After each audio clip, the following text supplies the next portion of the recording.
ભરૂચના ભોલાવ ખાતે ration card KYC કેમ્પનું આયોજન કરવામાં આવ્યું હતું। ભરૂચમાં ભોલાવની ગ્રામ પંચાયત કચેરી ખાતે ગ્રામ્ય મામલતદારના માર્ગદર્શન હેઠળ રેશન કાર્ડ કેવાયસી કેમ્પનું આયોજન કરવામાં આવ્યું હતું। વ્યક્તિ ઓળખ સાથે વિવિધ સરકારી યોજનાઓના લાભ મેળવવા આવશ્યક એવા રેશન કાર્ડ કેવાયસી કેમ્પમાં જિલ્લા પંચાયત કારોબારી સમિતિના ચેરમેન ધર્મેશ મિસ્ત્રી, ગ્રામ્ય મામલતદાર મનીષાબેન મિસ્ત્રી સહિત ગ્રામ પંચાયત અને મામલતદાર કચેરીના કર્મચારીઓ આ પ્રસંગે ખાસ ઉપસ્થિત રહ્યા હતા। જિલ્લા પંચાયત કારોબારી ચેરમેન ધર્મેશ મિસ્ત્રીએ કેમ્પ અંગે માહિતી આપવા સાથે તેનો લાભ લેવા અપીલ કરી હતી।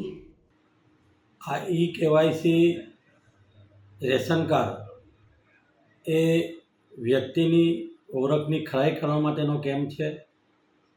આનાથી જે ભારત સરકારની વિવિધ યોજનાઓ અને ગુજરાત સરકારની વિવિધ યોજનાઓનો સરળતાથી લાભ લઈ શકાય એ હેતુસર લોકોને તકલીફ ન પડે એના માટે આ કેમ્પનું આયોજન કરવામાં આવેલ છે।